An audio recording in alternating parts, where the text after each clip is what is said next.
was a he only barely got that shoulder up, if you notice, Lance. Albert doing all he can to get the people in the Thunderdome here behind him. And Albert working on the big man, but not the big. Once again, it breaks the eyes by Sanders, like you mentioned, Lance. He is a veteran. What is he going for here? Oh, using the rope for momentum.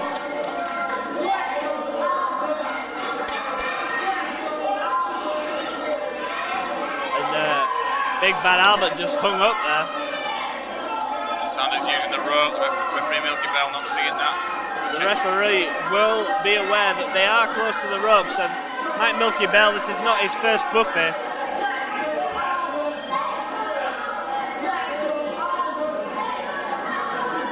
Smart, very smart by Mark Sanders there. Holding on to the rope. When the referee goes to have a look, he moves his hands. But this time he's caught, this time he got caught in the act. Whoa! Hip toss, and Albert breaks free.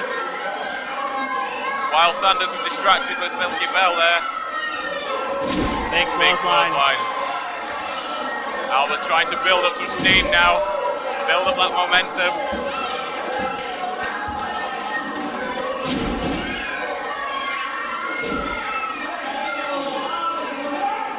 Albert going for a suplex of his own. Look at the strength of Big Bad Albert manages to get Sanders over, but only just. Remember, Sanders himself is a big man. And don't forget, Albert has taken a lot of punishment in this match. Sanders managed to kick out. More of a brain buster than a suplex. That's very true, lads. Oh, the splash misses, and Albert, that mistake may have cost him. Well, you've got to believe, Lance, that if Albert had connected with that big splash, this match would be well and truly over. Sanders now. Leg drop.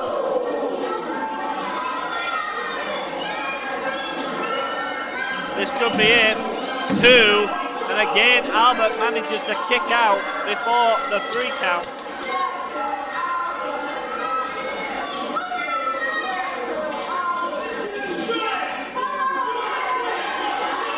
Albert not endearing himself here in the Thunderdome to these fans. Big Bad Albert has a following, but the guys here in the Thunderdome have no respect for Mark Sanders, and maybe that's to do with his geographical location of Sheffield. But now, Big Elbow misses, and Albert manages to break free just in the nick of time. Now Big Bad Albert once again trying to get those fans behind him.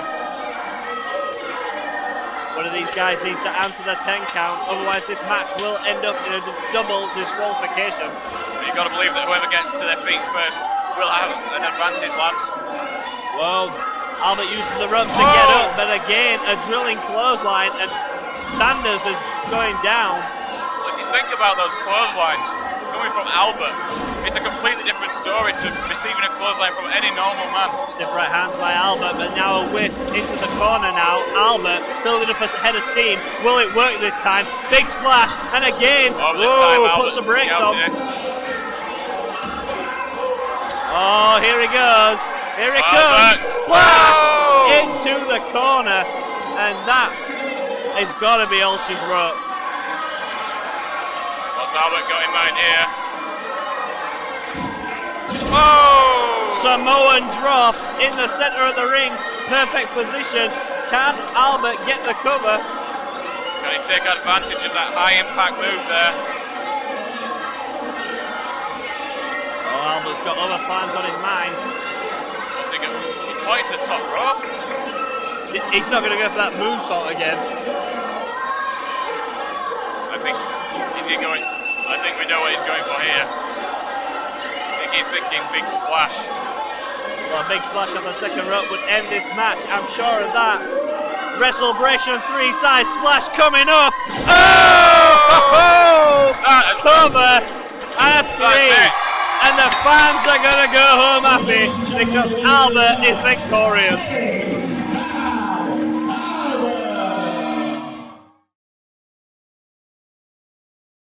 I mean, who can forget that match that Nick Curta had against the Great Naga a few weeks ago? here at UKW Mayhem. That was a fantastic match. It was a fantastic match. Danny Steele chiseled out of granite. Well, let's not forget though, lads, the Steel City Warriors did announce recently that they will be going their separate ways. They are staying friends, but they're just going their separate ways and concentrating on singles action in the near future. Danny Steele says he's heading towards the UKW World Championship. Dean Carter says he wants the cruiserweight title bringing here. Well, Dean Carter would make a fine cruiserweight champion, but this seems like a mismatch. Big Paul Harris will kick off this match with Dean Carter as Kevin Omega and Danny Steele watch on the outside, and whoa! Elevated into the sky, but Dean Carter is furious. Oh, Paul Harris! Big shoulder tackle, but Dean Carter back to his feet. Oh, wait a second. Back and forth action here. In the early going, but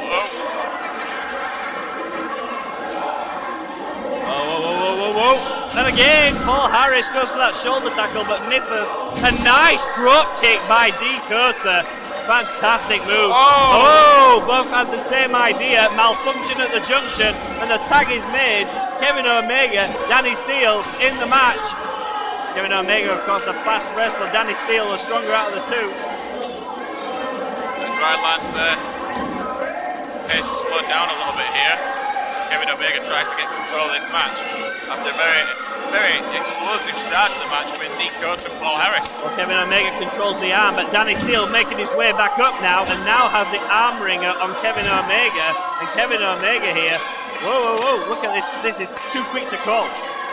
Very quick indeed, very quick.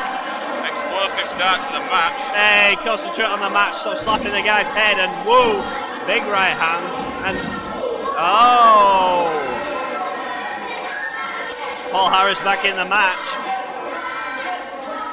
Quick tags are in order here tonight.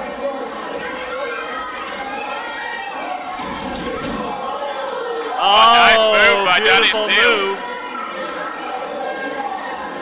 Looking for the submission here. This is impressive. Oh, that's got to put serious pressure on the knee, the shoulder, the neck. And the fans are wanting him to tap, but Kevin Omega is trying to get some order here.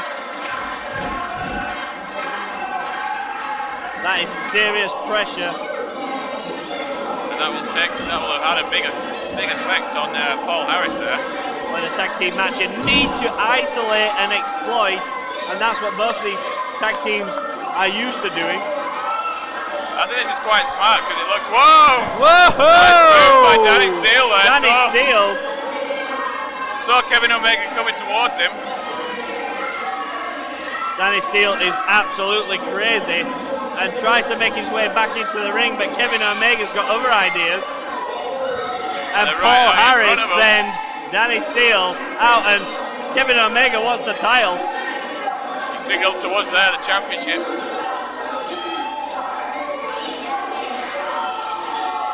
The back and the spine being driven into the steel post by Kevin Omega. And Mike Milky Bell, he's got a handful here. Oh, Paul Harris can taste those championships, but not to be just yet.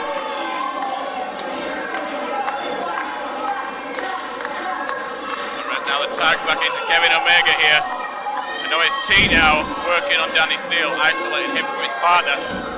Oh, big elbow delivered by Kevin Omega. And that's gotta hurt. Cover, inside leg hook. Not to be. Both these teams, like you said, Lance, using very smart tag team strategy, trying to isolate their opponent, one of their opponents, and just work on him. Paul Harris, second rope, unorthodox, but nevertheless, the axe handle smash does the job. Cover, two, and these quick covers, I mean, Paul Harris, Kevin Omega, they want those titles. They certainly do, they really want them belts tonight. They've come here to win them. our announcer has mentioned earlier tonight, this is the first of 3 championship matches to be decided here at WrestleMania 3. That is the case, Lance. And there are some atomic drop by Kevin Omega and the double team, tandem offense. And there are big challenges for all 3 of our titles. And that was a near fall there. I think Kevin Omega's got Danny Steele in the wrong side of town. He manages to get his own body between Danny Steele and his tag team partner there. Very smart tag team strategy by Kevin Omega there. You've got to believe that D. Curter wants a tag.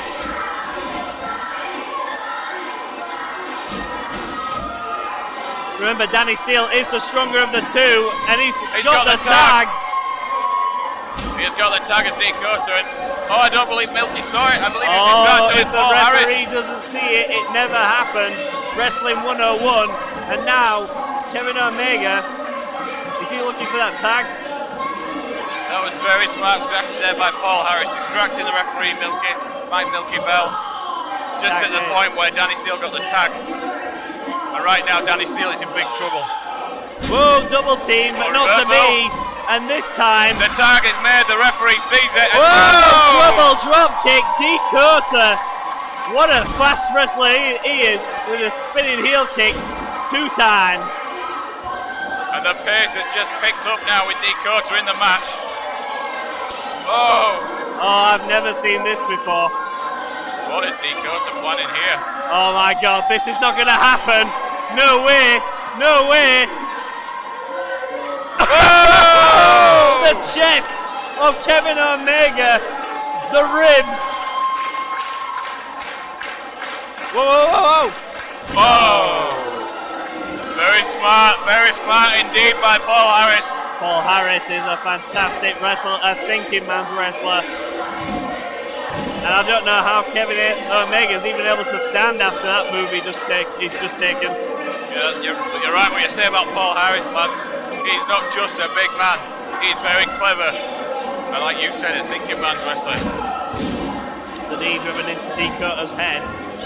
D. Curter was on a roll, but the momentum has been stopped for the team of OST. Drop kick to the ribs, and the ribs seemingly where OST launching their attack. And now this is the kind of pace Paul Harris is where he's dangerous. With it slow, just putting pressure on body parts. This is what Paul Harris likes to do, just pick his opponent apart. When the pace quickens, that's what gets Paul Harris off his game. That's right. Headlock takedown, you've got to be mindful of those shoulders, and D. Curter was trying to work his way back to a vertical base here, which he has. But look at the wrenching power by Paul Harris, and a tag again to Kevin Omega, and what a fantastic tag team we are witnessing here. What a match this is so far. On balance, OST have really owned this match, and a knee driven to the head of D. Curter, and you know what, D. Curter looking worse for wear now. He is looking worse for wear, trying to get back in there, but Kevin Omega stopped him. And these quick tags from OST are very smart here, keeping themselves fresh but wearing their opponents down. D. Curter there attempting to mount some offense, but unfortunately Paul Harris had it cut off, and the big diving headbutt, and the back and the ribs of D. Curter now.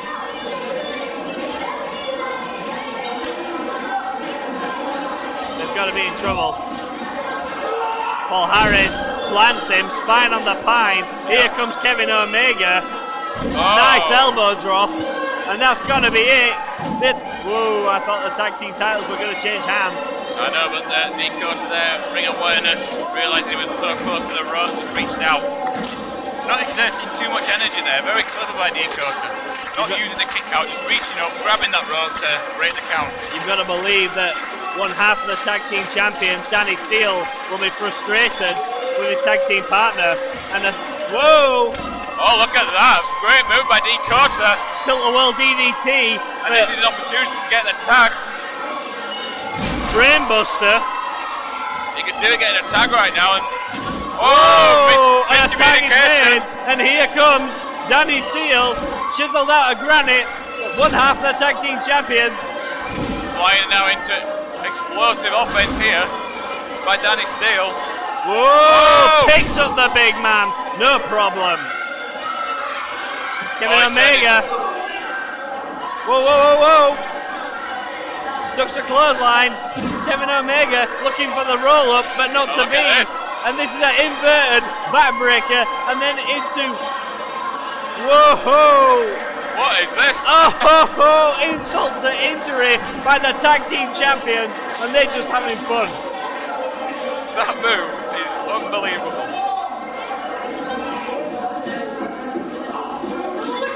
Kevin Omega's down now. Mike Milky Bell trying to get some control here. Paul Harris. Oh! That is not where Paul Harris wanted to land. I've seen these guys do this sort of thing before, and this is not fun for Paul Harris or Kevin Omega. And now look, moonsault drives the head on the heads. And the tag team champions have retained their titles. And a position I'd like to call 68+1. Jack Hammer we haven't seen here in the Thunderdome for a while. He likes to sit down in the corner, have a little rest, and look at the power of Robbie X, the man from Lincoln. And Robbie X has really had an issue with all three of these men at different times throughout his career here in UKW as Exhibit A. Well, he went round pushing each of them, saying, "You should not be in the ring with me." And all three of them now taking it turns to... Bye-bye, Robbie. Thank you very much for coming to WrestleBration 3. And Louis the Ripper Paradise goes after Jack Hammer. Now the two... Steve Omega and Louis Paradise working on the bigger man, Jack Hammer. Got a kick to the face of Jack Hammer and then a senton of the seat of variety. Oh, big headbutt. That were in stereo, that then. Going for the crucifix. And assistance from Louis Paradise.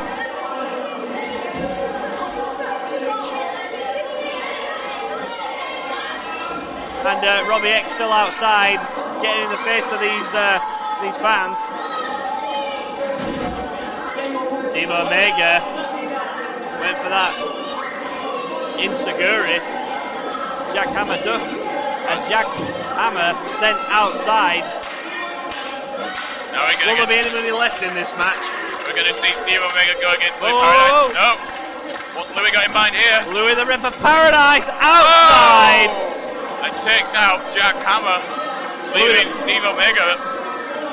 Louis the Ripper Paradise has had a concussion for the last few weeks. He continues to work here at UKW. Here comes Steve, and no! Malfunction at the junction. Steve Omega's down. Robbie X brings him to the outside, and a chop to Steve Omega's chest as he's planted into the floor.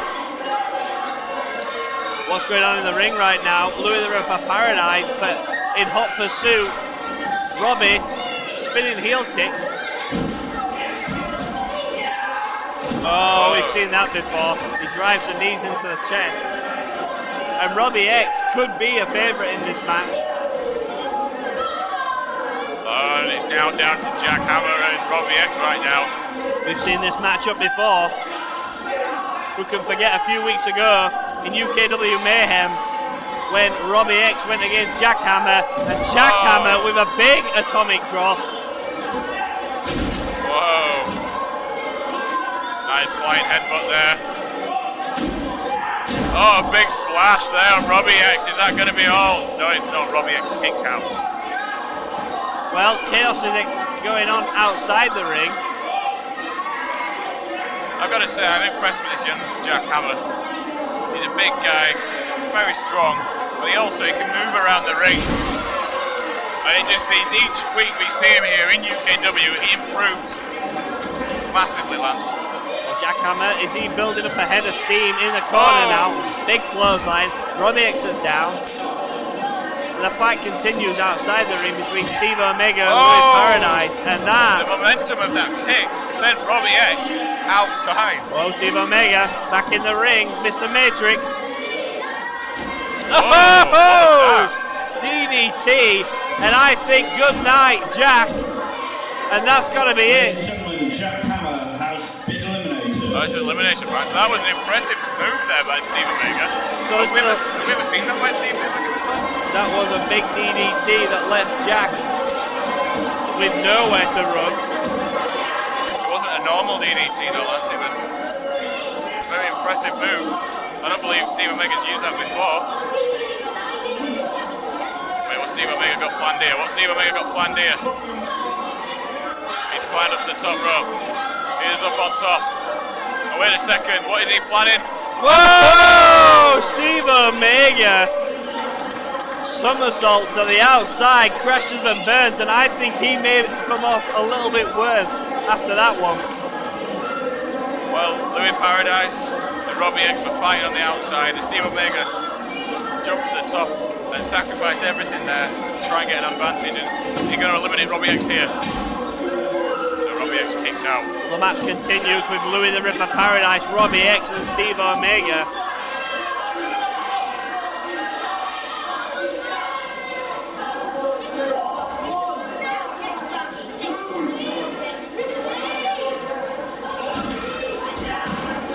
Reversal by Robbie X. Steve Omega in the corner now. Oh! Later on in church, he's going to be singing higher than ever. A nice drop kick. But if you notice, some of the momentum there was given to Louis Paradise. Wheelbarrow suplex. By Robbie rolls out. Cover. Oh, I thought he had that one. I thought we were down to a one-on-one match there, Lance. The man from Lincoln, Robbie X, so focused, so ready for this match. You know, if we had a Cruiserweight Championship, I'd pick that man to hold it. Well, that'd be a match. That would be a match worth seeing, Lance. If there was a Cruiserweight Championship, Robbie X versus Dakota. I'd like to see that match. Well, Robbie X is literally wiping what is around the eyes. Steve Omega. Louis Ripper Paradise trying to get people back into this one, but Robbie X is in control. Power slam. And another body slam there on top of Louis the Ripper Paradise. And here he goes. With that seated senton. And this is impressive by Robbie X. He is literally dominating two opponents at the same time. But a kick out by Paradise. Louis Ripper Paradise kicks out. You know, Louis Ripper Paradise is the champion in his own right. And even with a concussion, still comes out here.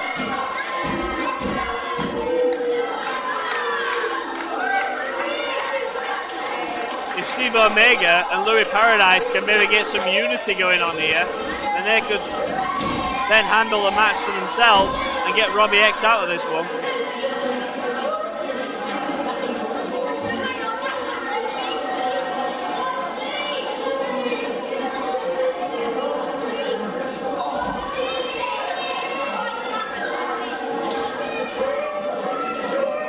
Louis, gingerly on the top rope, hung up to dry, and out goes Louis, and that's gotta hurt. Steve Omega now clubbing both to Robbie X, who's in a precarious position on that turnbuckle. And Omega hung out to dry, and what has Robbie X got planned here?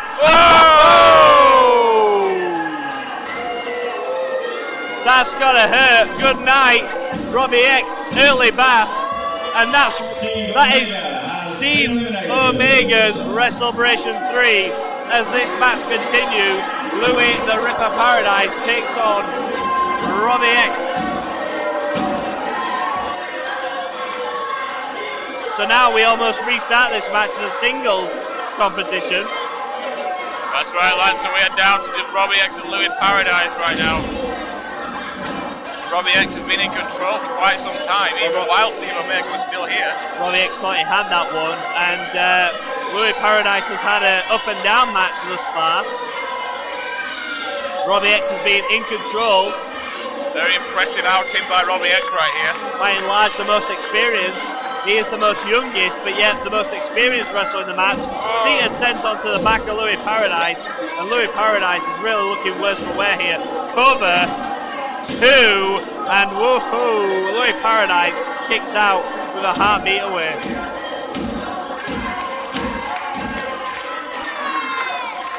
Louis cheering, getting the crowd behind him. Try and feed him some energy to get him back into this thing. Another wheelbarrow suplex coming up. No! Bulldog by Louis Paradise. Not enough to take Robbie X down though. Robbie X is on rubber leg street.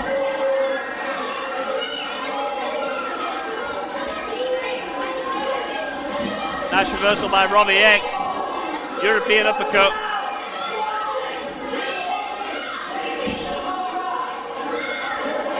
Well, he certainly is. Oh! That neck breaker from a suplex has cost. Oh! No. The resilience of Louis the Ripper Paradise. What a kick out there. I thought that was over. And resilience by Louis Paradise to actually get the shoulder up after that move. And Robbie X really taking exception to Mike Milky Bell.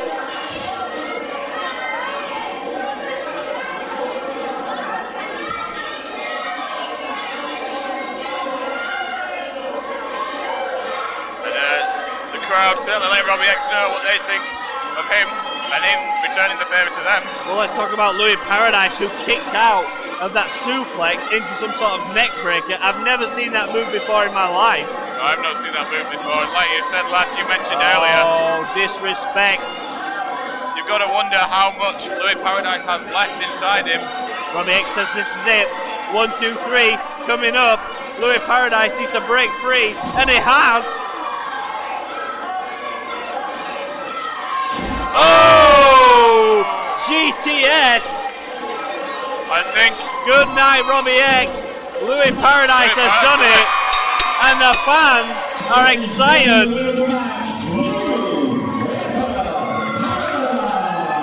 And you have got to give credit to the heart, to the courage, and the determination shown by Louis Paradise to stick in this match throughout all the punishment that he received from Robbie X. Louis Ripper Paradise wrestled a fantastic match here. Managed to get that GTS on Robbie X, which put him out of commission. In my mind, it was 3.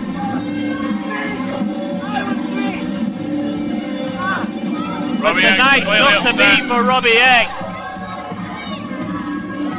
Well, you cannot take anything away from Robbie X. What an impressive outing he had in this match tonight at WrestleBration 3. And although he is very upset that he didn't win, you know, he has impressed everyone here tonight. Well, one half of Loose Edge, Louis the Ripper Paradise, has been successful here.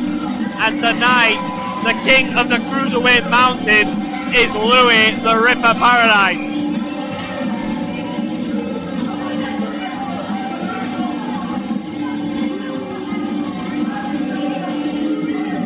Well, we've got so much more to come here for WrestleBration 3.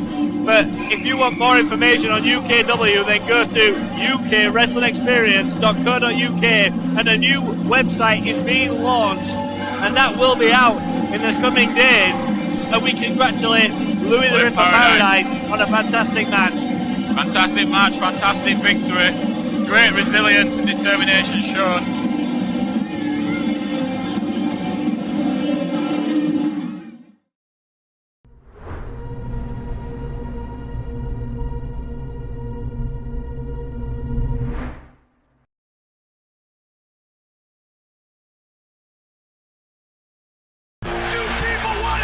The wait is over. All Elite Wrestling is now available on AEW+. This is your chance to watch AEW Dynamite, commercial-free and live every Wednesday night. exclusively on the Fight Digital Sports television platform. AEW. AEW Plus is available in over 100 countries outside the U.S., Canada, Germany, and France. AEW Plus can be viewed on your smart TV, mobile device, Apple TV, Roku, Amazon Fire, or at Fight.tv. You ain't seen nothing yet. Starting this month, AEW Plus will also feature every episode of AEW Dark. Download the Fight app now and join the revolution today.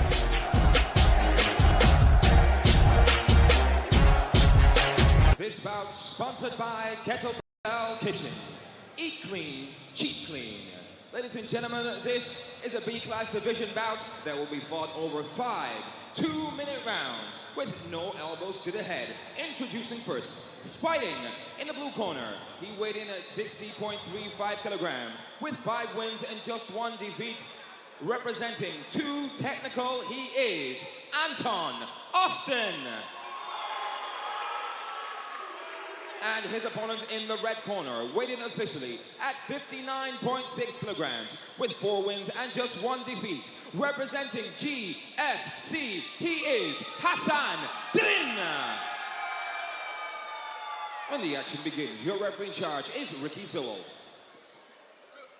Often you get 2 fighters that maybe come to the ring and they look a little arrogant, but these 2 studying everything that's going on, concentrating, and almost looking a little nervous. Yeah, it's like it's a big show. It's been shown, on the internet and various places around, and it's getting the names growing all the time. So they're going to be nervous to be in there and show their talents. But they're both from very good gyms. To watch Hassan Din will be very good in the clinch, especially good with left kick. There'll be more of a kicker's gym. Paul, 2 technical gym. Karpowicz switching southpaw and orthodox and throwing punches from unusual angles. It should be an interesting fight, this one. Stanko Muay Thai League 2 with our main sponsor, ALJ, Alexander Lawson Jacobs. Knock out your debt with ALJ, Sheath Underwear and Kettlebell Kitchen. Also getting involved this evening as we get into round 1 of the 3rd bout of the evening. Hassan Din and Anton Austin. And instantly, Austin looking to get onto that front foot, dancing forward with the kick. Well caught there on the counter by Din.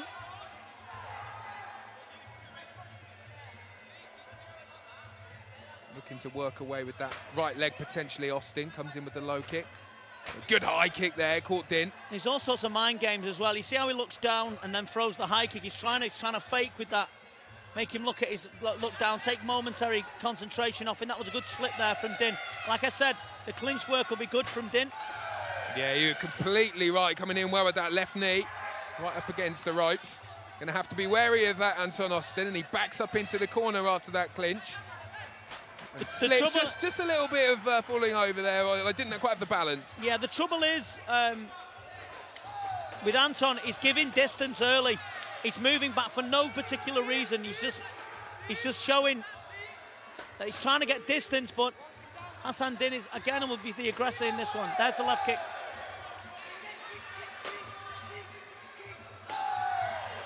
Good flying knee there to the body from Din as he pushes up into the corner again, looking to work on that clinch.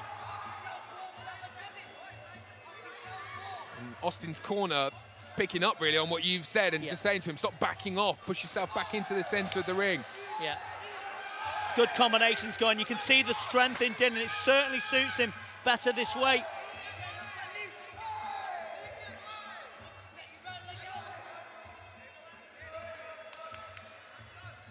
That'll seriously tire you out, those sort of moves. Good kick to the body there from Din. Seems to be coming into the fight more and more, working well on those shots to the body. Din's found rhythm as well here. He looks sharp. Gotta give the kid credit.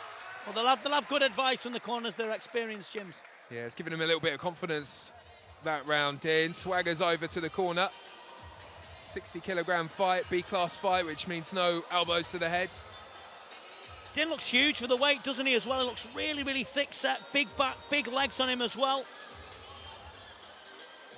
And like I said, though, the left kick worked very well for him, and he's not so pressured down with the clinch. And Anton's giving space for no reason. Here's some of the clinch now. So you see how comfortable he is? Relax in the clinch. That's the left kick, as I said.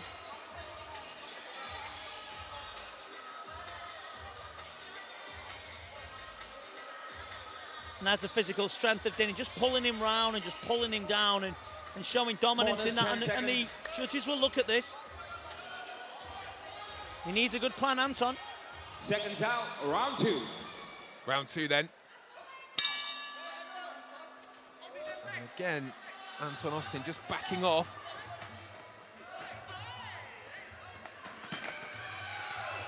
Good work by Din to push Austin into the corner. Counters back well. Nice kick to the body. Clever right hand in there from Din. But a powerful low kick from Austin coming back. Going to dance around Din inside the ring. Gets up onto the ropes and again looking to get into that clinch. Yeah, this is where Hassan will do his best work. And the blocks that he's trying to stop, Hassan kneeing him. They're not working either. He's pulling him across or going underneath the leg.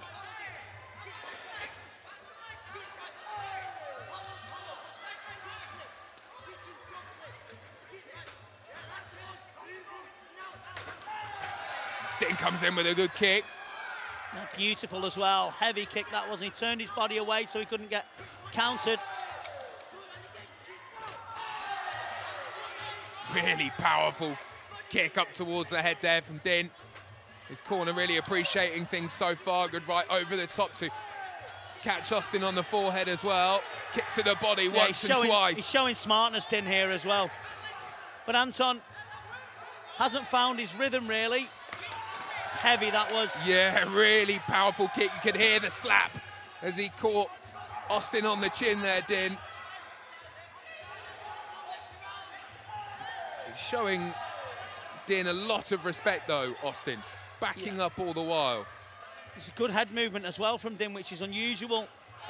He's starting to show confidence now, switching southpaw orthodox, finding his fakes.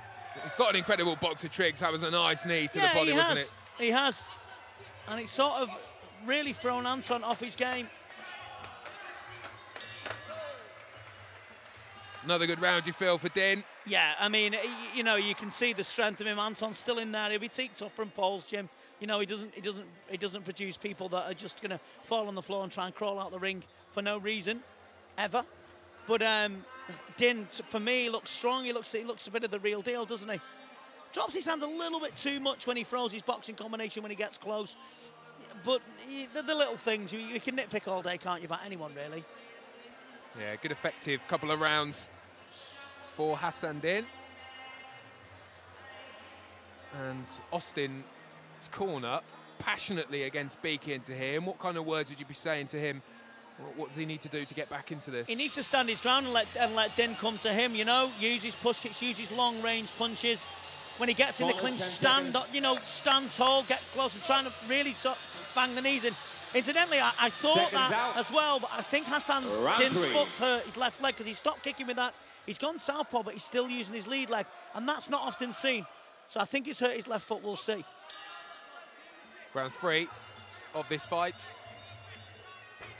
As we build up towards our main event this evening. Jack Kennedy and Ben Lucas.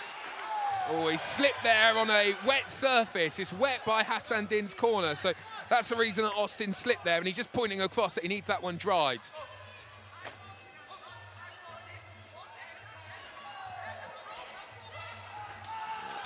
Good combination there from Din. Yeah.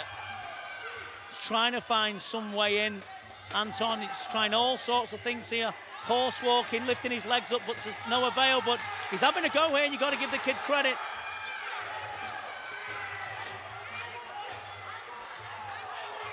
He allows himself there to get caught with the right on the counter. Doesn't want to get into the clinch, you would think, because Din's been the stronger. A right hook and a left knee scored very, very well.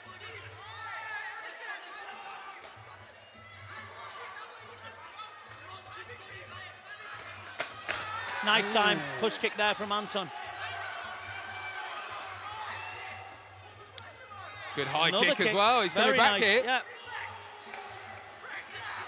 Din having to dance forward, but Austin seems to have this new style as he dances forward with his legs up. Good knee, that was very nice. Getting round the back, that'll catch the judge's eyes as well.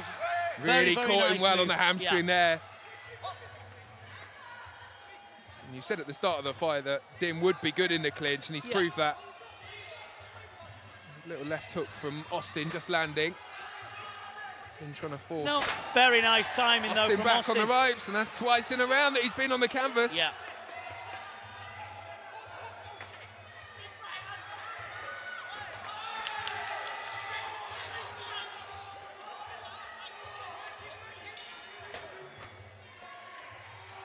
He's just changing up his stance, and that's making him look more and more unpredictable. Yeah, and he's gaining confidence, Anton, because them push kicks landed very well, you know. But nevertheless, you know, you can see him icing the foot of Hassan Din, his left foot, and that was the predominant kick in the first round and a half, I would say. He did also kick a block, and you could see his leg come back. You could see him grimace in pain, but you know, he's a strong kid.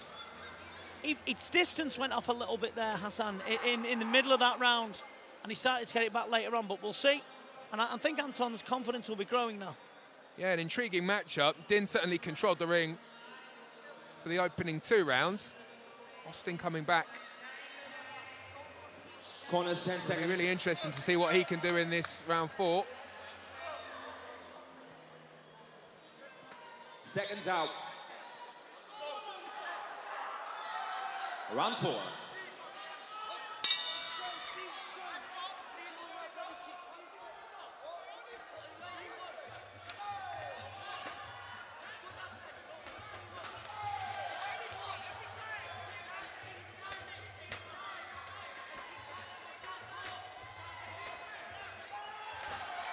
The difference is, when you see Din kick, he keeps his shape and he keeps his balance. Anton's coming in with some heavy kicks now, trying his best.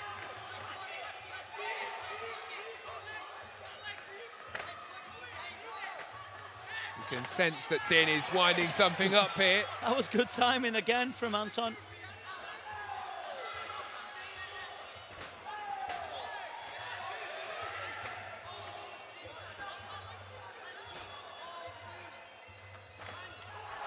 Skills, moving to his right, just stepping to his right, throwing the left kick. Got good skills, this boy. Oh, just gets caught over the top with the left leg there. Nice sharp kick to the body.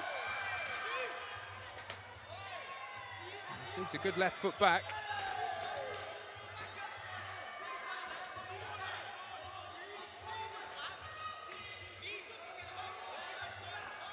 I think the thing is with Hassan really as well. That was nice, so much better. There you go. And this is what he can do when he stands.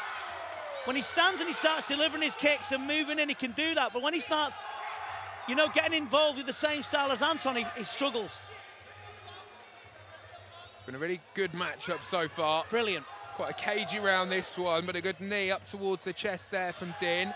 Low kick, and a kick to the body. Possibly Austin starting to tire. Yeah, huge score there. Leg kick and then body kick straight after. Just moving out the way of kicks, showing, you know, confidence, bordering arrogance in some ways, but nevertheless, he's a good talent, this boy. Yeah, raises his arms up to the crowd. Feels that this one is his. Could well be. Yeah, and I mean, he's just holding his position better. He's landing cleaner, and when he stands and throws his technique and just throws the heavy shots, we'll see. A great time push kick there by Anton, just knocked Hassan back.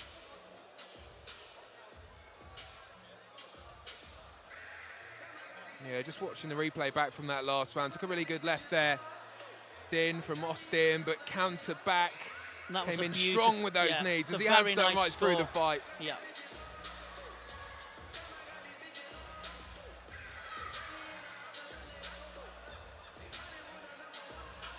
Again, receiving a lot of ice in his corner, Hassan Din, to that left foot.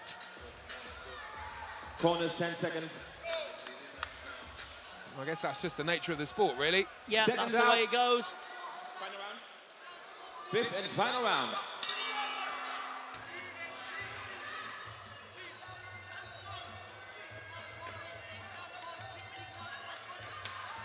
Really good kick there with the right. Two fighters going toe-to-toe in this round. Good right. He's got to watch from not Hassan what. Din. Anton's trying to win the round now. He knows he's behind, and he's really going to try. Paul was telling him to be aggressive, and he's done that. He should have done this a couple of rounds earlier. Shaking his head, but dropping his guard and possibly leaving himself open as he aggressively tries in round 5 to do something here. Gets in with a good right, a powerful one. Again, that slap as it connects with Din. Body kicks are landing clean from Anton. You can see the, of Hassan, you can see the reddening on the body of Anton. Yeah, up by his rib cage on that right-hand side. You can really see where he's been caught with some really hefty blows. That's where the left kick come into place. That was a great straight knee, but there, just right over the top of the knee.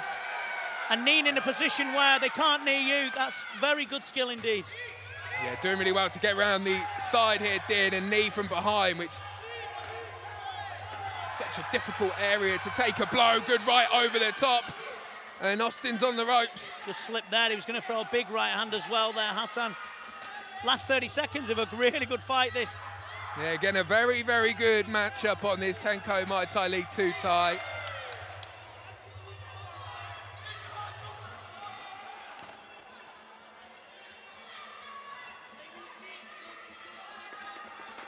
Din finishing with Very a flurry. nice.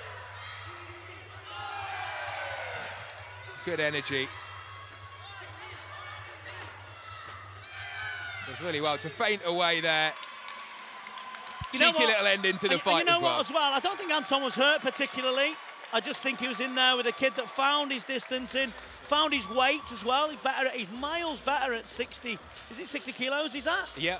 And yeah, fair play to GFC, but Paul, good coach, are giving the right advice to make Anton a better fighter and come back from that, you know? This is the Tenko Muay Thai League 2 night at Victoria Warehouse. Tenko Muay Thai League 2.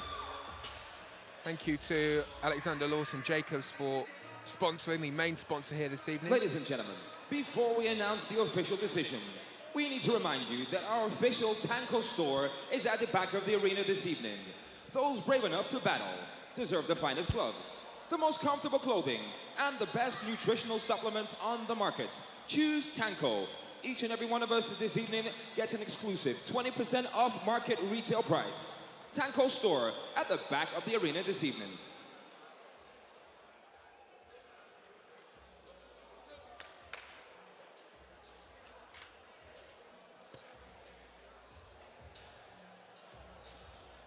Ladies and gentlemen, round of applause for our two warriors this evening. Come on!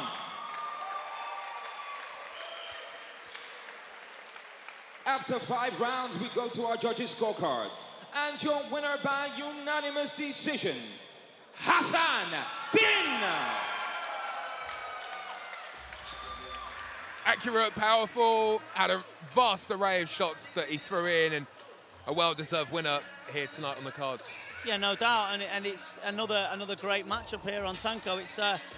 It's been the techniques and the skills, and it's just showing the level of the UK gyms have just been astronomical. It's been brilliant. In fantastic shape, Hassan Din, and he enjoyed that one as he jumps up onto the ropes. Our third fight of the evening, when we approach Darius Palmer and Wade Sword very soon.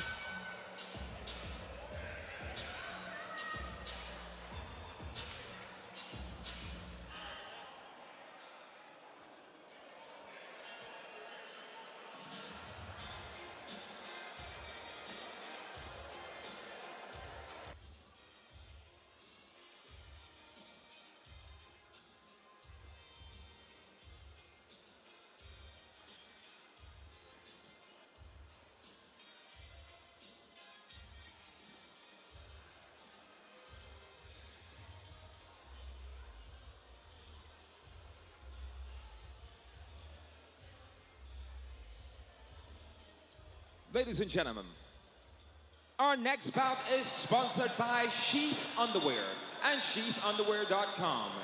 Please welcome your first fighter to the ring, Wade Sword.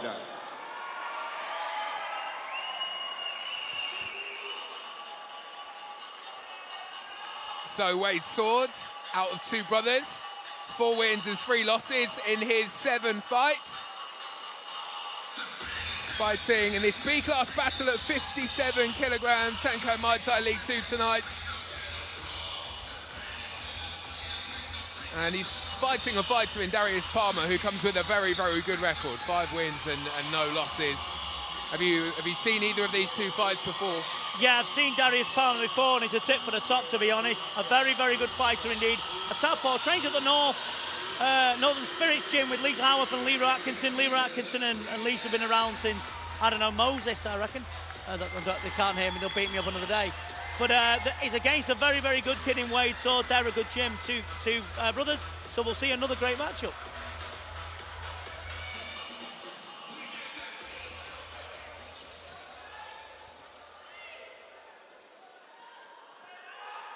And his opponent, please welcome Darius Palmer. Darius Palmer, Northern Spirit. Incredible record, and someone who seems like he's on the way up. Yeah, he's a semi-pro footballer as well. I think he plays for Altrincham. Darius, only 18 years of age, dedicated to the sport. He was here last night at the MMA event. He was bright-eyed, he was up for it, so he's full of the joys of youth. And he's a very, very well-tipped kid, we'll see. Bounces his way with smiles towards the gym. Again, another crowd favourite here, Darius Palmer.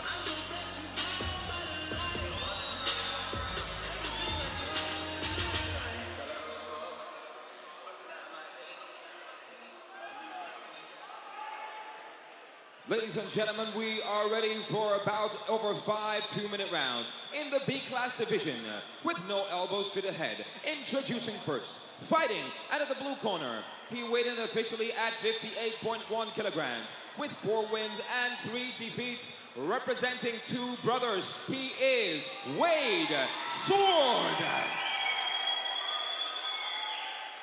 And his opponent, fighting out of the red corner, he weighed in officially at 56.3 kilograms and has 5 victories with no defeats. Representing Northern Spirit, he is Darius Palmer.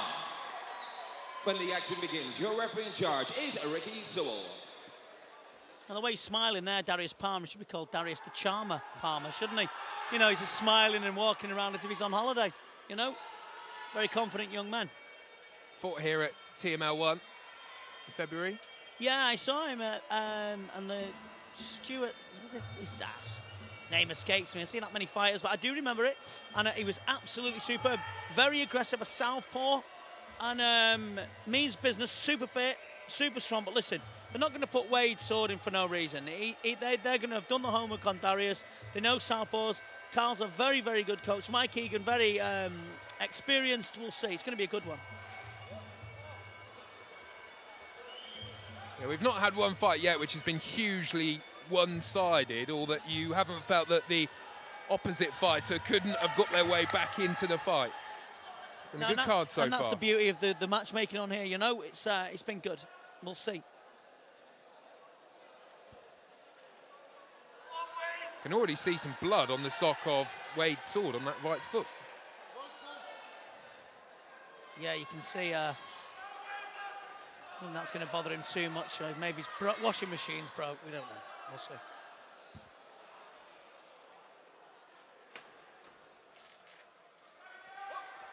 Round one then. Palmer coming forward with that straight kick. Very aggressive on that left leg.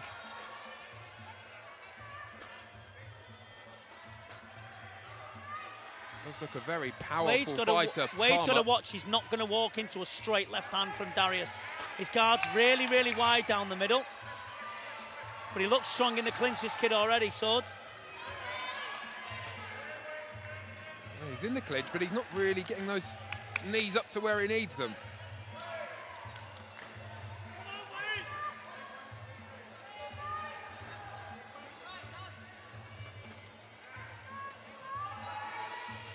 Obviously that blood on the sock not worrying Sword too much, using that right leg very often.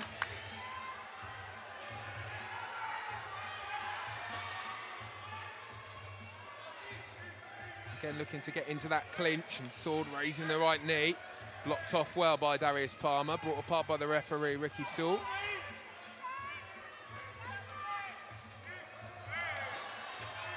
He's trying things in the clinch, Sword, at the minute. He's trying to score with the knee and trying to lock his leg over and then and twist as well.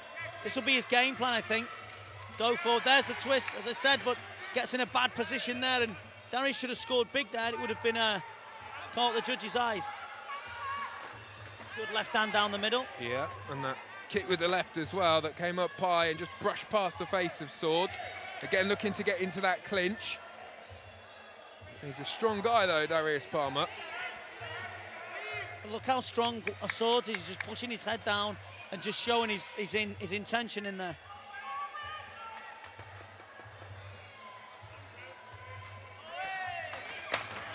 It's caught off the back of the high kick there, Palmer, and does well to spin away. Good movement with the feet. It's a good shot to the end of the round from Palmer. And that left hand could be the key to this fight, really, I believe, but we'll see. Yeah, Sword really doing well to pull the fight into the clinch.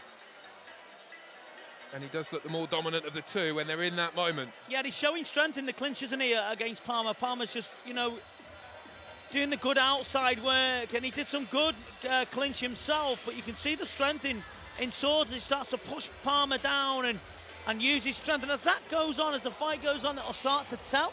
But we'll see. It's all about battle plans, and these two gyms will know exactly the perfect plan for their boxer. They'll know him better than we do.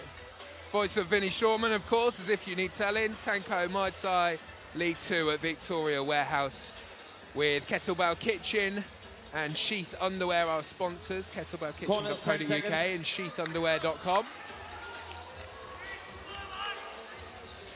Round 2. Darius Palmer, Wade Swords. Round 2. Two very popular fighters, given the noise in the crowd. And again, corners just need drying off here with the water, which affected the last fight ever so slightly.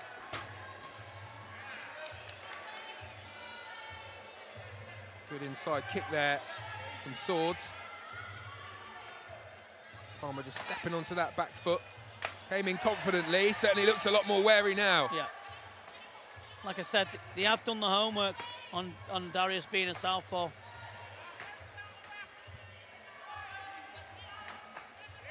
That's nice. Yeah, got away from that high kick really well and then came back, didn't he? Saw with that low kick to the outside of the left leg.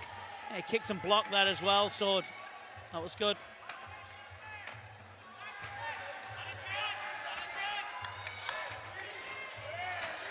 Oh, he caught him ever so well there and in the clinch. Oh, he's just nearly thrown him off over the top of the ropes. Trying to tip him out of the ropes. He's starting to show strength there, Sword. Well played, the referee. This could be worrying times for Palmer, you know. Oh, good left there from Palmer. Just caught Sword over the top with the hook. Nice score. Then he gets caught again and through the ropes he goes, and that must be pretty painful again. Sword showing his power. He looks worried, he looks concerned. He's falling to bits there, Palmer. He's emotionally falling to bits. He's got to get this together. His hands are coming down ominously low. That was better from him. Testing times in his sixth fight, this one for Palmer. Yeah, he's certainly got some good attributes, Palmer, but it's just the strength of Sword which is starting to tell.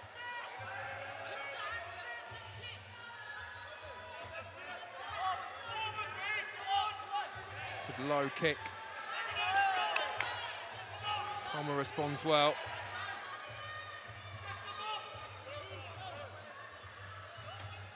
Comes forward with that right onto the ropes, Palmer.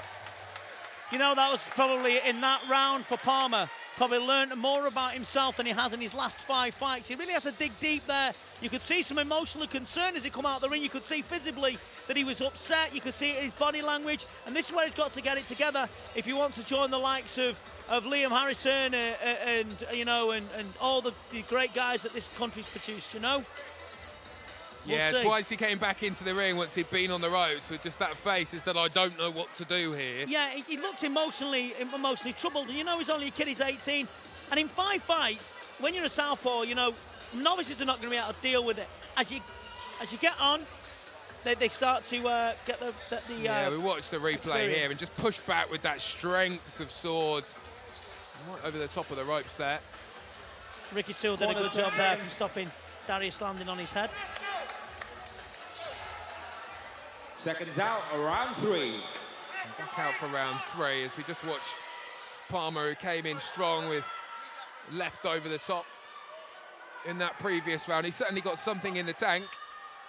We'll see how he responds. Needs a response here, having twice gone through the ropes in round 2. Comes in with the shots to the body. Flurry of kicks and punches, but he gets taken to the ground, left himself exposed. Now he's showing things that they've talked about, Palmer. His good skills. Seems to have picked up a little confidence. I mean, it's broken to his team, but that's a very really nice flick of the left leg from Wade Sword to bring Darius Palmer to the deck.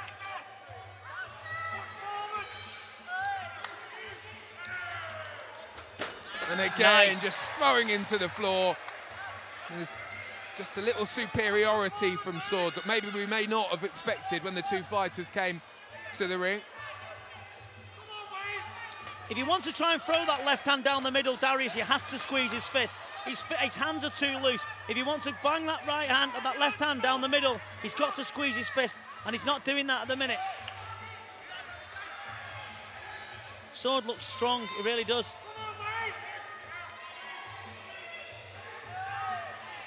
It's Palmer now looking to get that left knee away. And again, Sword looking to swipe away his feet. That's a big score. That is try to just take Wade's feet from underneath him. That's a nice turn as well from Wade. He's good at that technique.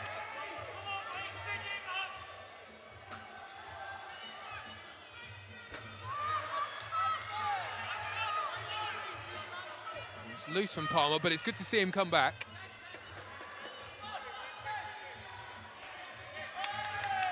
Good high left kick. Really caught Sword there. Skips away from the ropes, good movement. That was better from Darius. He started to get his confidence back there. Wade's got to march forward, nothing different, just march forward behind his hands and just walk in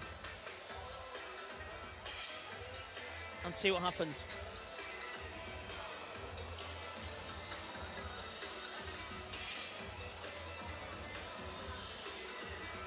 You just get to watch the replay back here, that previous round. Good left there from Palmer. And a nice follow-up left kick as well. Well, he's certainly got the power behind that left arm. Just a couple of skills that Wade Sword has got in abundance that have really won him this fight so far. It's an ambitious left up, but that was caught in the clinch, and that was a good right knee. And there's a twist as well. The judge is going to be looking at that. We'll see. Corners, 10 seconds. Wade, Sword straight off his stool, so he's ready for this, isn't he? Seconds out, round 4. Round 4, Palmer and Swords. Palmer out of Northern Spirit, Swords, two brothers. Palmer came in with an undefeated record, but he seems to have met his match here in Wade Swords.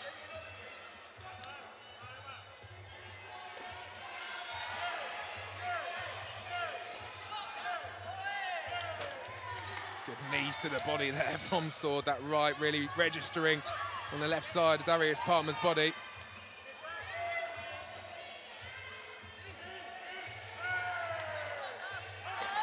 Much better in the clinch there from Palmer. That was a nice score from Palmer, just sweeping the leg and then throwing the knee as well. Good on the inside. A good kick to the body though from Sword, whose record betrays him, to be honest, because he's a lot better than his record says. Nice.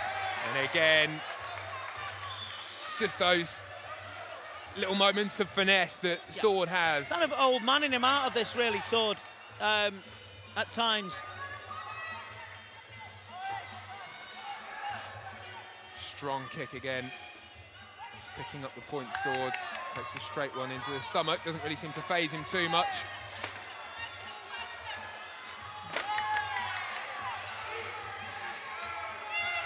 Good strong right leg there from Wade Sword, those knees going up into the side of Palmer. But not really causing with effect, not really banging the knee in as well. He was landing with it, but not really banging the knee in, which is what the judges will be looking for also. Sword on the front foot, using that left leg. Palmer looking... Darius needs to pick up his work now, start scoring with some body kicks.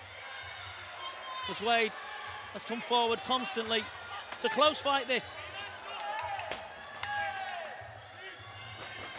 The strength there from Palmer. Nice.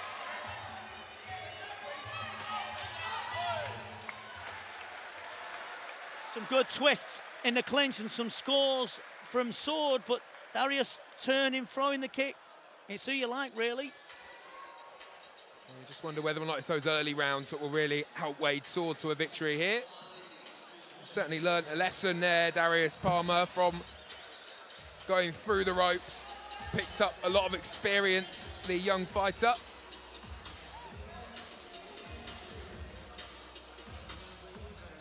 Just the 1 round to go. The legs will be feeling it now, the body.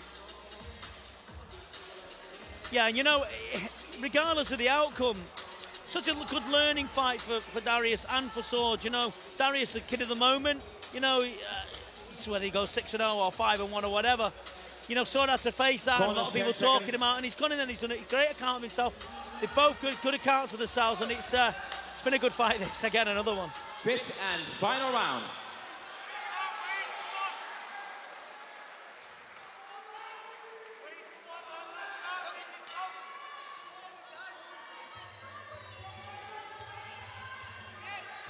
Palmer looking to get on that kick with the left.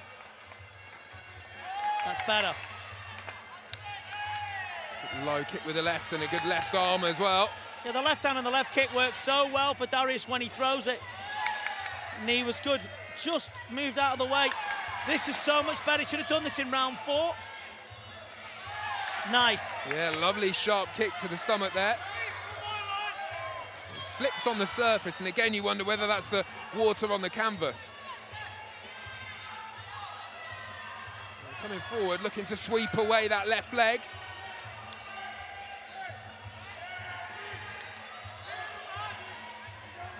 As you said in the previous round, Sword coming in with those knees, but they're really not banging. Yeah, that's right.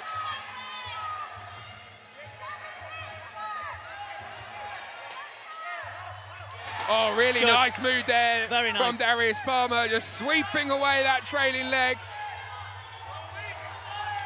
There's the left hand as well. Yeah, seen that 3 or 4 times in this round. Yeah, scoring well here, and he's using his footwork. Now this is where talent prevails, you know, and his heart was tested, his stamina was tested, and so far he's coming through with flying colours. Straight kick through the middle. Starting to use his skills, Palmer. He can get that left away, that's what he really needs to do. Side steps away from the punch. Yes. That's a couple of blows there from Sword Sword. enjoying some good shots here, but Darius has been scoring big with the kicks, moving around.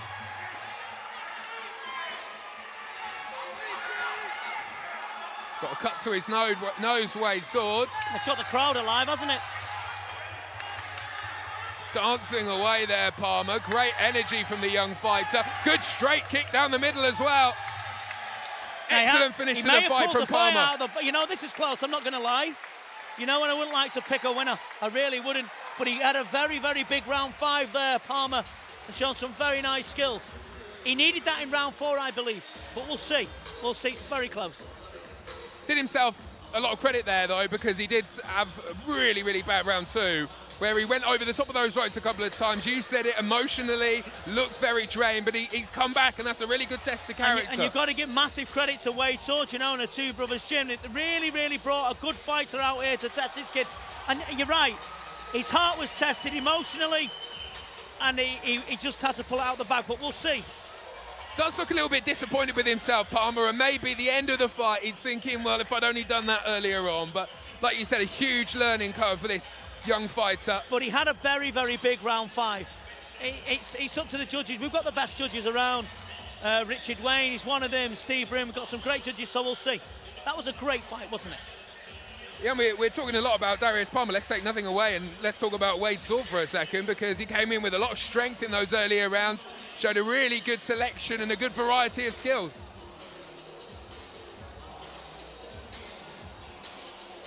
Yeah, he had a very, very big round 5. Wade was scoring him with the knee and put Darius over a couple of times. But listen, these are the fights. He's a baby. He's 18 years of age, and I'm sure Wade's Swords is not much older, you know. It's all learning curves.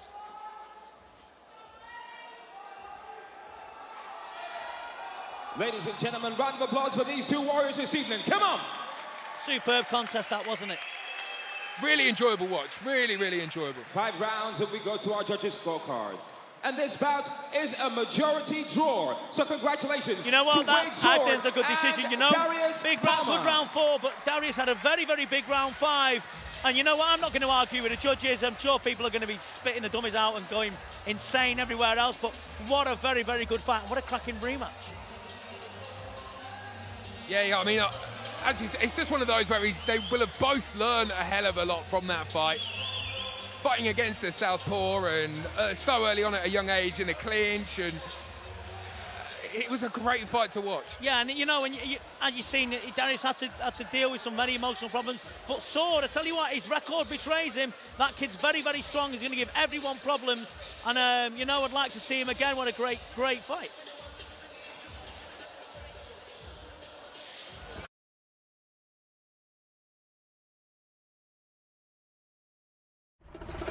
Saturday, May 1st. Don't miss the return of former heavyweight champion Andy Ruiz as he takes on rugged veteran Chris Arreola. Plus a stacked card of Mexican firepower. Featuring Omar Figueroa versus Abel Ramos. Oh my goodness! Sebastian Pandora versus Jorge Cota. What a fight! And Jesus Ramos versus Javier Molina.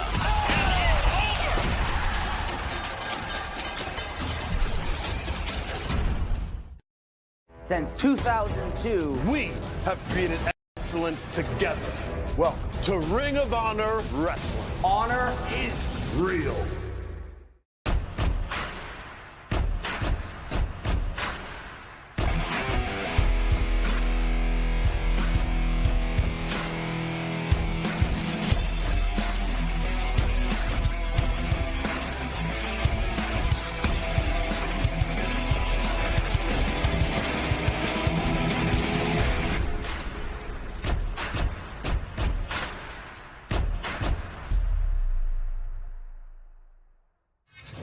Welcome to Ring of Honor Wrestling. I'm your host, Quinn McKay, and today we have 2 very special matches that you don't want to miss.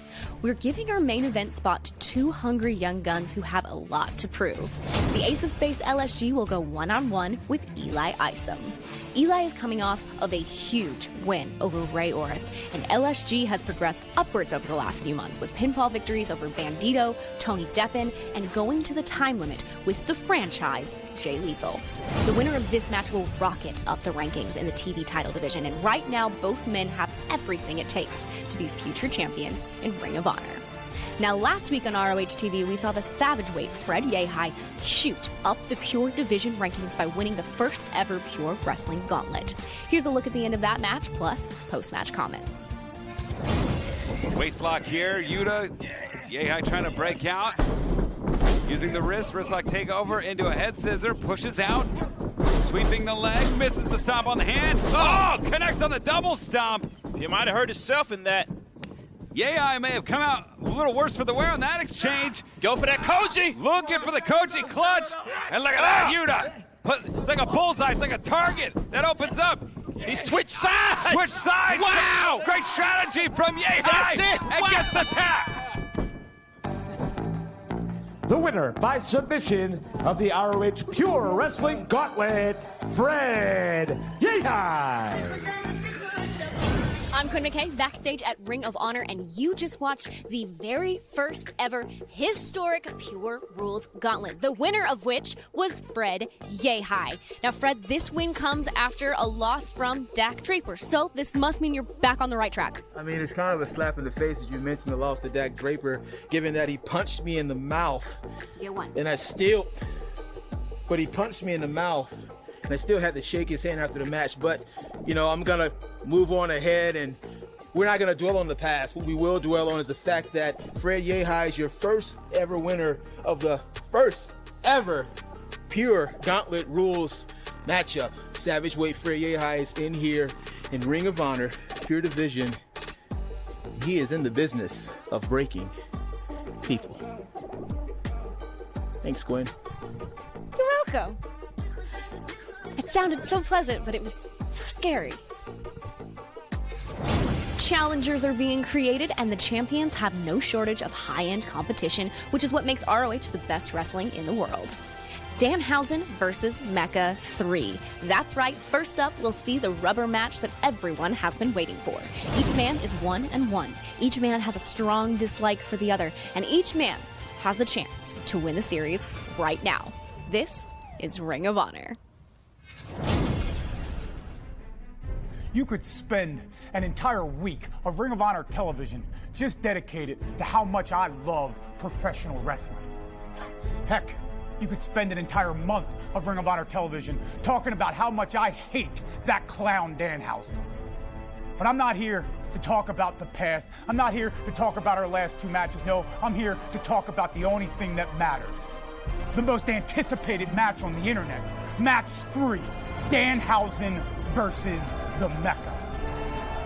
You see, I'm not some bozo. I didn't just ignore our last two matches, Danhausen. No, when I close my eyes, I can walk through every single step of those matches. But I've gone back and I've watched everybody before me, everybody that's been at match 3 with history staring them in the face. And the only person that's remembered are the winners. And I'll be damned if I'm not the one that's remembered for whooping Danhausen's ass. So Ian Riccaboni, I'm sure you'll go out and say, oh, Brian Johnson's a real student of the game. Well, I'm not a student. I'm a teacher. I'm a damn professor. I should have a PhD in the sport of professional wrestling. So Danhausen, what's going to happen next? No, I'm not taking you to school. I'm not sending you to summer school where you can sleep away some bull hours. What I'm doing is I'm sending you to one-on-one private detention with the Mecha. I'm going to teach you such things like the grass is green, the sky is blue. There's 26 letters in the alphabet, 5 are vowels. But EOA stands for Equal Opportunity Ass Whooper, leaving just you and I in a world that I have damn near perfected. Danhausen, you have made a mockery of this sport that I love for too damn long, and it's about time I put an end to it. So when the dust is settled and match 3 is over, you can tuck your cape between your legs and walk away with some sense of pride. Because I'll give you a parting gift. And it's a diploma that you can hang on the wall for every damn clown at home to read.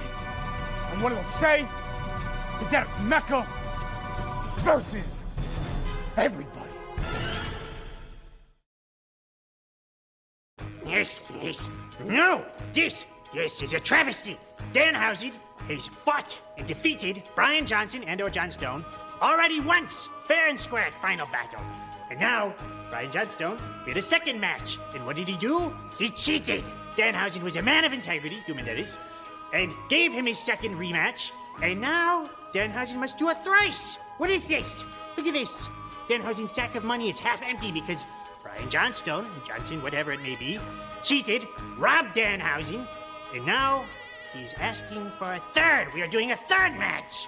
It's a rubber match of some sort. Danhausen doesn't understand what that means, to be quite honest.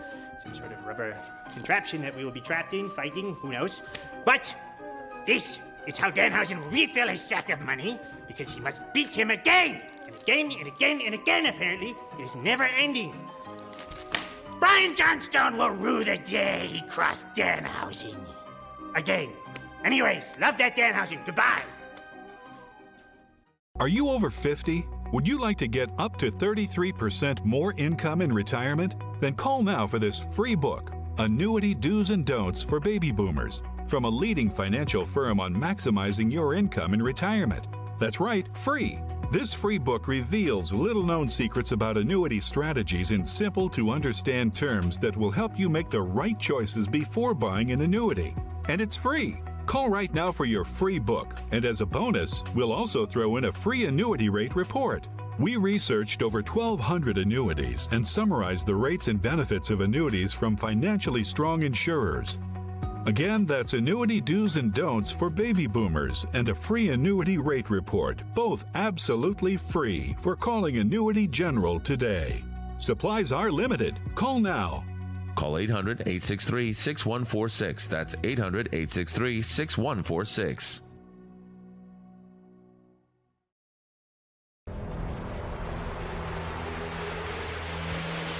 What a grudge match we have in front of us here today. Ian Riccaboni, Caprice Coleman, Mark Briscoe, our special guest commentator. How we doing, fellas? Keep that camera right here. Just match 3. Danhausen, you're being put to sleep. I'm tired of this crap and not enough people knowing that I'm the MECCA. Well, we're going to take a look at myself, Mark Briscoe, and Caprice Coleman at this point, our special commentary team for a grudge match of this magnitude. Mark, welcome to the commentary position. Thank you kindly, sir. And how are you gentlemen doing today? I mean, for a match of this magnitude, we're talking Ali Frazier. We're talking about Foreman Ali. We're talking about Tyson Holyfield. I was going to say Tyson Holyfield, and you took it out of my mouth. We talking about Andre the Giant and Hulk Hogan. We can keep going, but now my eyes are swimming. This is a match I've been looking forward to ever since the controversial decision in match number 2. Here tonight, it's going to be a real Lulu. We'll take it back to Bobby Cruz. This match is set for one fall with a 20-minute time limit. Introducing the opponent, wrestling from someplace far away, weighing over 300 pounds, Danhausen. He has shaped down and slimmed down to 300 pounds.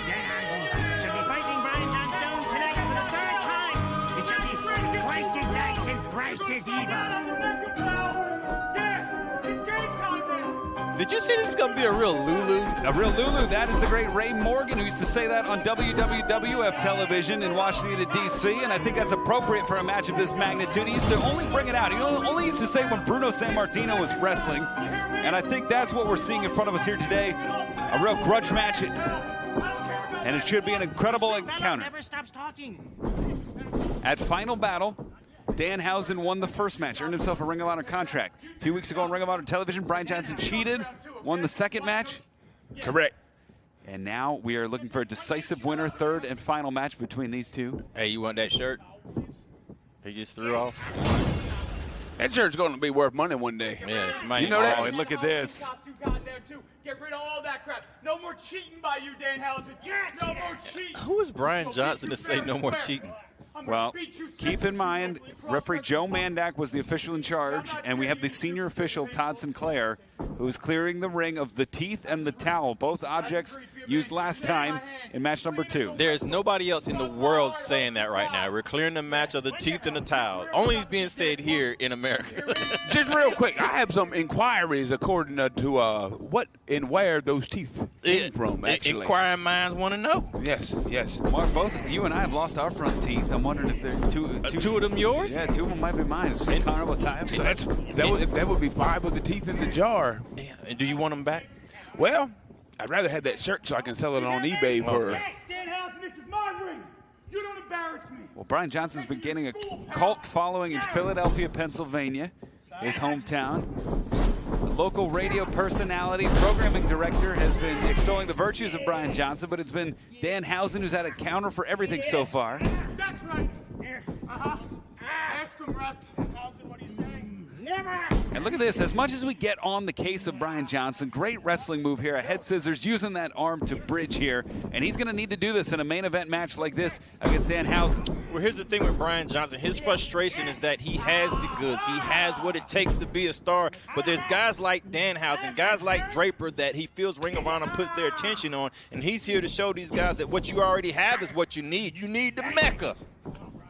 I'm telling you, one of the most intense individuals in the company, Brian Johnson. The veins in his head. If only he could channel that. If only he could channel that intensity. He's starting to pick up wins. He is on a winning streak. He's 1-0. He's defeated Danhausen in match number 2. But these two really taking it to one each other again. You said 1-0. When did you start that count? Well, in the second match. Okay. Yeah. Okay, just making sure. Yes. Side headlock here. Danhausen, a slim 300 pounds as he was announced. It's on the tail of the tape. Oh, nice shoulder block. Very specific date and time when he debuted. Nobody else is saying a slim 300 pounds either. Looking for a hip toss.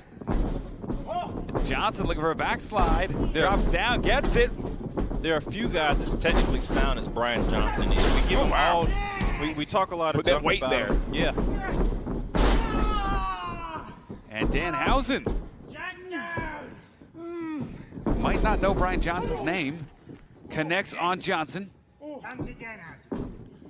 Shoulder to the midsection of Johnson. Yes! Outside in, countered. Great ring awareness by Brian Johnson. Has Danhausen. Wow. Stun gun. Yeah. I like this throwback type wrestler where he has these moves that we haven't seen in years. It's like hot stuff Eddie Gilbert. Yes, sir. Real good point earlier about if he could just channel that aggression, if he could get it laser beamed in, especially Brian Johnson would be a very serious contender here. Spike Eskin! Wow. Spike Eskin drives him down. Cover. 2. See, the only thing wrong with that is the cover, I would say. It was a perfect move, perfect execution, but that cover, he should have had more on the chest instead of camera in the face. Throwback to Nigel McGuinness, a Tower of London-esque maneuver. Absolutely, but instead he's chosen to name it after a very well-accomplished man in the Philadelphia area. I was going to say more accomplished than Nigel McGuinness. Woo! Well, you see Johnson always tries to hitch himself to some wagons, hitch himself to success. Oh! And looking for success here as he clubs the back of Danhausen. Keep that damn camera here. And this is where he went wrong in match 1. Right on his face. Right on Danhausen's face. Get him off the ropes. Danhausen in a bad way. Oh, God! Collapses him on the middle rope, and it's Johnson. Up and over to the apron. Oh! He got him off the rope. There. He's off the ropes. Happy? Now, when Larry Holmes was on the ropes against Muhammad Ali, he needed to dig down deep. That's what Danhausen needs to do now. Woo! Connects. See there with that knee. Danhausen, Barry. Oh! Another Larry. Plants him with the Mecha Locomotive. 2! Only a 2 count there. Mark, when you're competing for the Ring of Honor Tag Team titles or the Television Championship, and you're in Danhausen's position, you know that you're on the ropes. What do you look for deep down inside? You got to find that opening. You know, Danhausen, very unconventional, unorthodox individual. You realize, own your ass. You got that? You got Oh, wait a minute. It's that cradle. There's that opening. That could be it. He didn't have that inside leg laced. I noticed that. Yep. Looks to the right, rolls him up. 2. And Danhausen been training with Alex Shelley and with Speedball Mike Bailey. This man is an accomplished wrestler. Looking for the O'Connor roll here. 1, 2. Ooh, into the ropes. Gets out of the way. There's that German plants Johnston. That's beautiful pro wrestling there. John Stone, Johnson. Now Danhausen's got me confused as the match resets. Snap Germanhausen.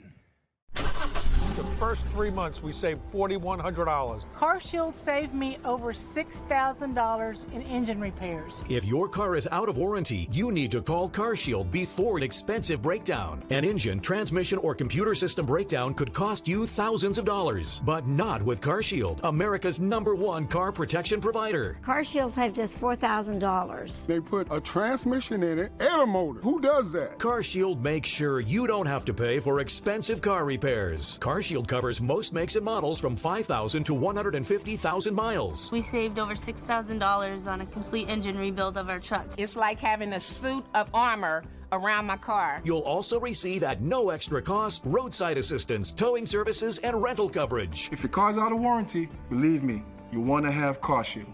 Call now for a free and instant protection plan quote. Call 800-596-1770, 800-596-1770.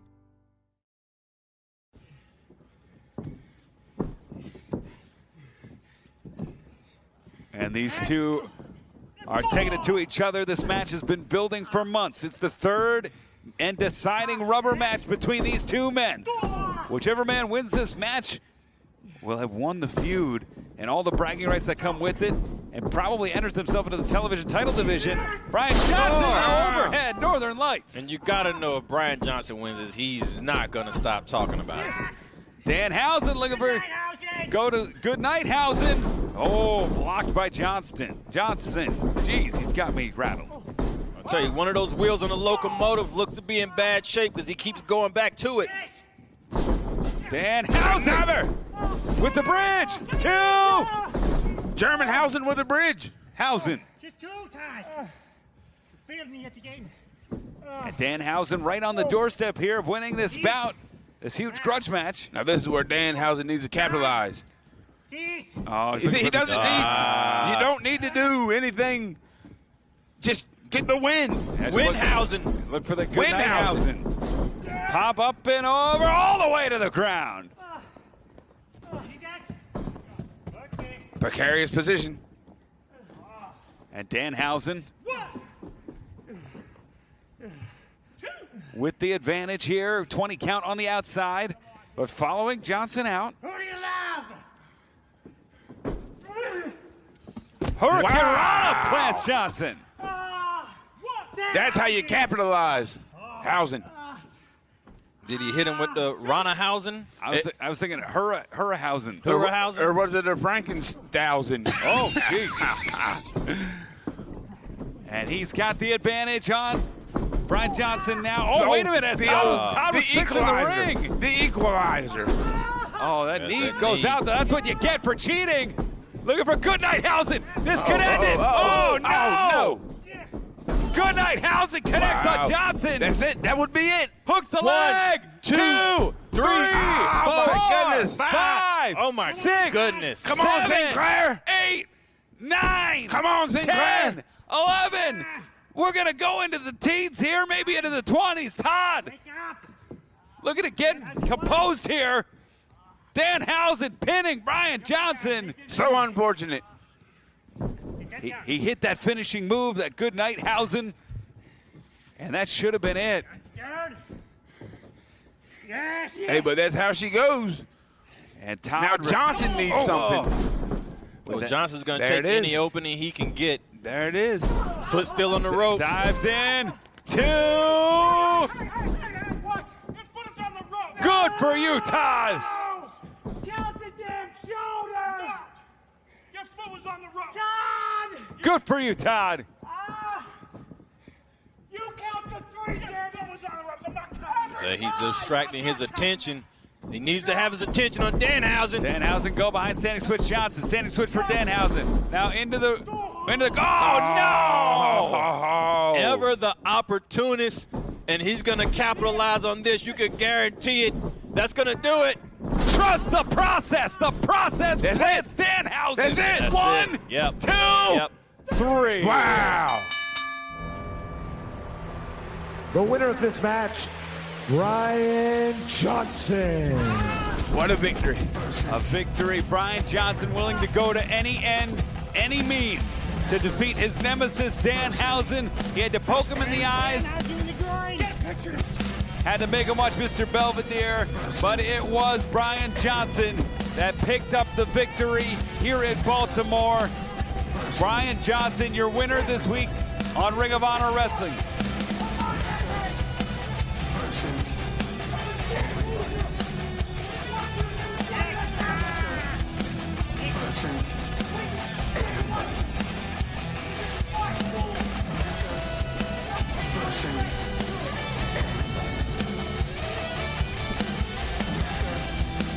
Uh-oh. How did the mic get in the ring? It's about damn time. It's about time a microphone is put in my hand, free to speak as I want. It's about damn time I get this matches that I deserve. It is about damn time that we enter a decade of excellence for Brian freaking Johnson! So, Ring of Honor, now that I'm done with putting that storybook bozo to bed, I'm putting the whole damn roster on notice. It's Mecca versus everybody.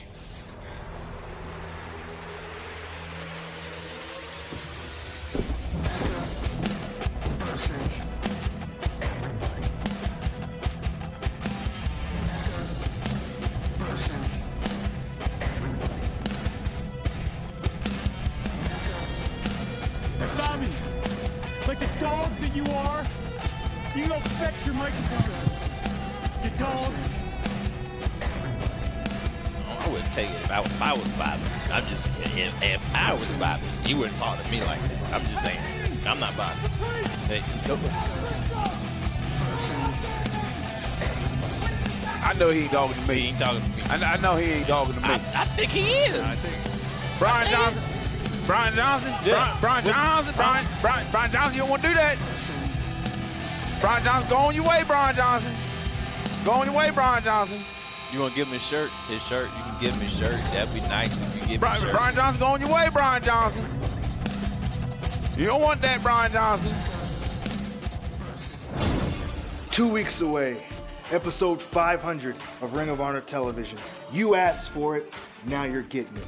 Jay Lethal versus Jonathan Gresham one more time. But this time, it's for the most prestigious prize in Ring of Honor today, and that is the Ring of Honor Pure Wrestling Championship. At the 500th episode of Ring of Honor TV, I get a shot at the Ring of Honor Pure Championship. What an occasion. This is history in the making, man. It's the 500th episode. It is a milestone. Gresham, I'm coming for the Ring of Honor Pure Championship. Friendships aside, it's time to figure out who the best wrestler is.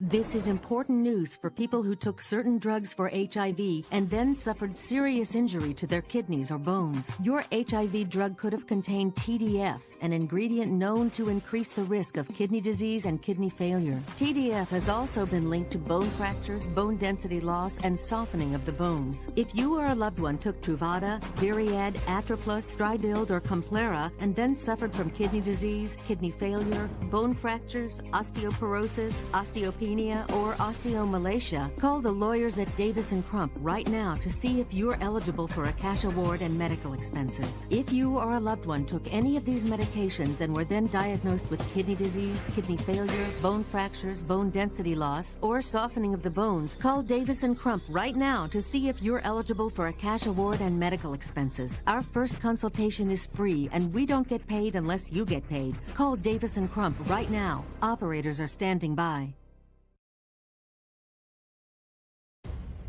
I've had a lot of people ask me, why the TV title division? Look at the guys who've won that championship. Guys like Jay Lethal.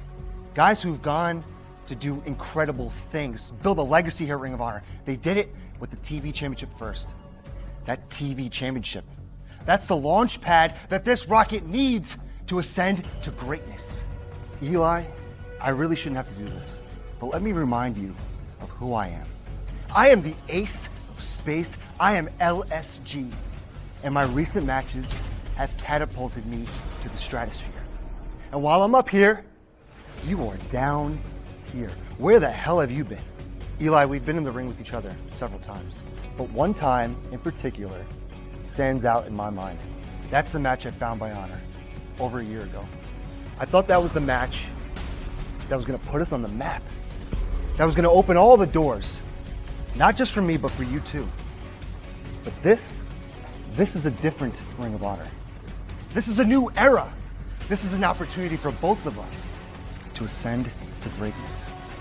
Eli, I know what you're capable of. You're one of the best athletes on the roster. You have the heart of a champion, but you're not there yet. I know your strengths. I know your weaknesses, and I know that you do not have that killer instinct that I have. You see what I've done since I come back to Ring of Honor. Do you think I'm going to let you take my spot? Do you think I'm going to let you pass me by in the rankings for the TV championship? I don't think so. I've said it before, and I'll say it again. Any up-and-coming guy that wants to come to Ring of Honor, who wants to make a name for himself in Ring of Honor, has to go through me. You're not going to get a TV title shot at my expense. You really want it? You're going to have to go through me.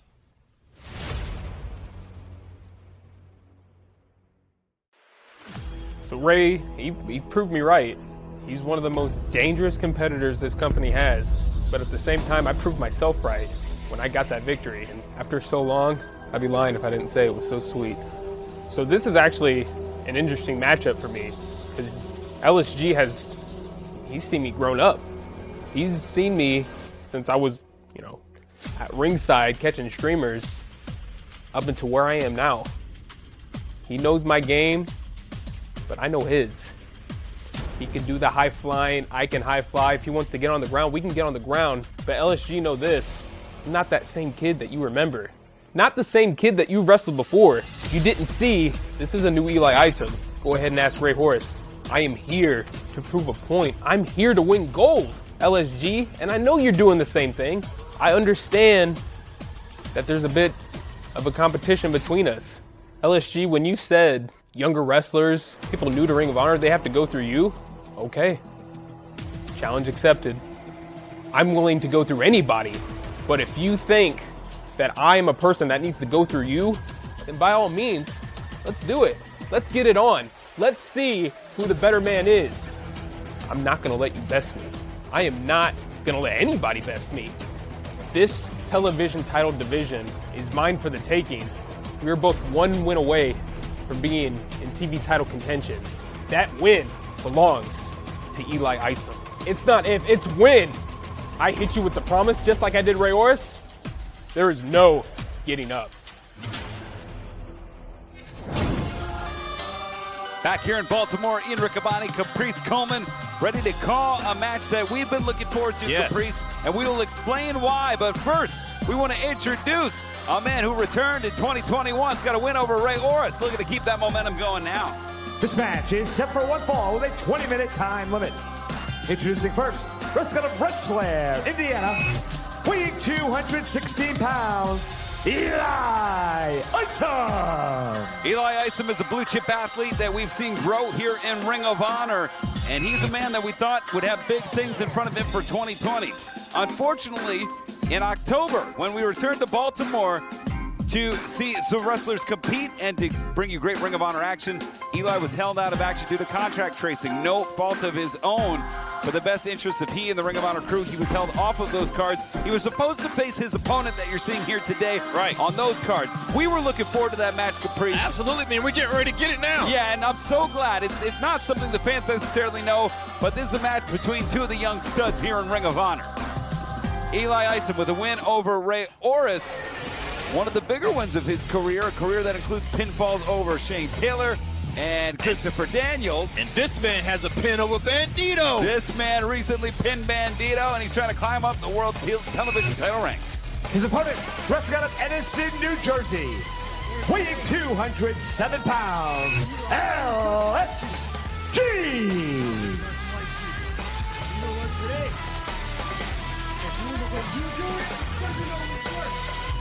And LSG, the ace of space, he was a man for a long time, was in a team with Shaheem Ali. For 7 months, they went undefeated. They defeated the Motor City Machine Guns, War Machine, and a number of huge wins.